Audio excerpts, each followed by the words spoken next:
Hi, everybody. It's Mrs. Gluck, and I'm getting here. Story time with Mrs. Gluck. Here we are. Today, we're going to hear a story called Plants Can't Sit Still. And you can imagine that you wonder about that because they are planted and they're in the ground and they don't seem to walk around.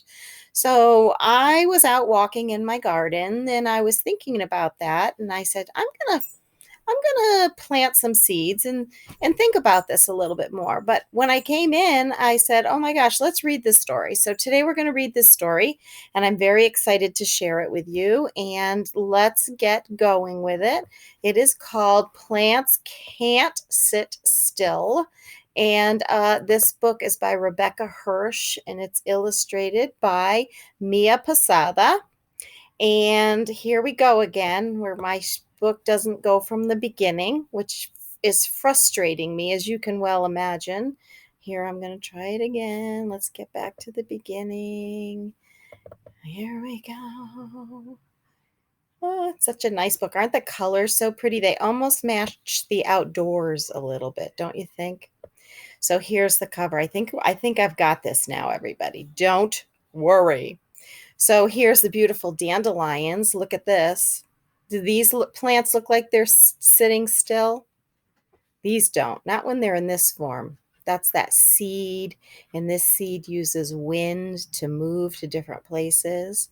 So let's see what happens next. I'm going to use this. There we go. Plants can't sit still. Plants don't have feet or fins or wings, yet they can move in many ways. Look closely and you'll discover that plants can't sit still. Raspberries, yummy.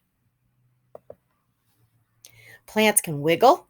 As seedlings start to grow, they squirm out of spring soil, unfold their leaves, and reach for the warmth and the light. These look like sunflowers here, but sunflowers really take the whole summer to grow because they're big. But that might be a black-eyed Susan too, so they come pretty soon. Plants can creep. They slither underground or crawl through tall grass, searching for the things that all plants need: water, sunshine, and room to grow. And if you're listening carefully to these words that are showing action, creep and slither and crawl, it doesn't seem like a plant moves anywhere, but really they are moving underground. Interesting. Strawberries now. Mrs. Gluck's getting hungry. And as they search, plants can climb a fence or walk up a wall. Does anyone know what this type of flower is? It's called a morning glory because it opens in the morning. And here's ivy. Ivy has these little suckers and they kind of stick right to brick or anything. They can climb up anything. It's really beautiful. Plants can hide from a hungry grasshopper or surprise a fly. Snap! Look at the fly in there. I wouldn't want to be that fly, I don't think. I don't think those plants chew. That's called a Venus flytrap, and they have like chemicals that break down that fly so that it uses all the nutrients that the fly has for it. And look at that grasshopper. He doesn't look like he's hiding, but they do hide in plants. Some plants sleep at night, their leaves nodding, they're nodding in the wind. And when the sun's gone, they kind of rest. They kind of lay down a little bit. And look, those flowers are folding. So I guess they do move and they can't sit still. Ooh, these are called moonflowers. Some people have moon gardens. Others wake with the stars and lift their faces to the moon. Do you see what I see on that page? There is the cutest little mouse. And you know what's the cutest thing about that mouse is the eyes have the reflection of something out there. What would be reflected in that mouse's eyes at night? What do you think? I'm not telling. You think about that. Oh, this is a desert. Plants can tumble on a breeze, whoosh, as they bounce along. Seeds sprinkle out. Oh, so that's a new one. That is not a plant that is alive anymore. That is not a plant that is alive, but the seeds are in there. So as it twirls and whirls with the wind blowing it, the seeds fall right out. That's so nice. Plants even explode. Whoa. They fling their seeds into the world to make new plants. Wow. Those kind of look like squash, but I'm going to have to do a little bit of research on that because I didn't know that's how their seeds came out. Very curious right now. Let's keep going. Explode. A seed is a plant built for travel. Seeds can whirl like helicopters, or float on parachutes, or glide on papery wings, but they can't sit still. Remember what these kind of seeds are? Those are called maple seeds. And I don't know, these look like cashews. Cashews are kind of cool. Let's see. Seeds hitchhike on your sock or on a fox's bushy tail. Sometimes my dog Marvel gets those seeds. They're called burrs. And boy, they can stick to your clothes.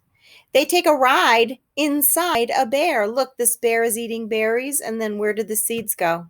In its stomach, through its intestines, and back out the other end, where when they fall, when they poop, those seeds start to grow again and turn into new berry trees or berry bushes for the bears and us, because we eat those blueberries. Blueberries for Sal. Seeds set sail, sploosh, down the river, past swaying trees, into the wide ocean, drifting, waiting for what all plants need: water, sunshine, and room to grow. What kind of seed is that coming from that palm tree? You know? I think I heard somebody say it. When the seed finds a spot, the seedling squirms out. It unfolds its leaves and it reaches for the warmth and the light. And it keeps on moving because plants can't sit still. And here's some more information about plants. See, there's that sunflower. And then also milkweed was shown in there too. You might have seen the caterpillars crawling on it. Here's the Venus flytrap. Let's just go back and see if we can see those monarch caterpillars. Right now, my monarch plants are starting to grow. And last year, I had some beautiful monarch caterpillars on my plants. And then all of a sudden they were gone. So this year I'm going to take them and make them safe in an aquarium. There they are. There's the monarch caterpillars. And this is milkweed. And the milkweed is the only plant the monarch butterfly uses for its birth, for its egg laying, for its food intake, and for its becoming a cocoon. So milkweed is very important. Well, Mrs. Gluck wanted to share this book with you. I hope you liked it. And it's called Plants Can't Sit Still. And I can't wait to read you the next one. I'm going to find one right now. Okay, I hope you're doing well. And I know it's hard for us to sit still. But get out, do some exercise, run around the yard, somersaults, cartwheels, do what you got to do to get some nice fresh air during this time where we really are sitting more still than we like to be. Okay, so Mrs. Gluck is very excited to read you the next one. Stay tuned for Story Time with Mrs. Gluck. Love you. Miss you. Bye-bye.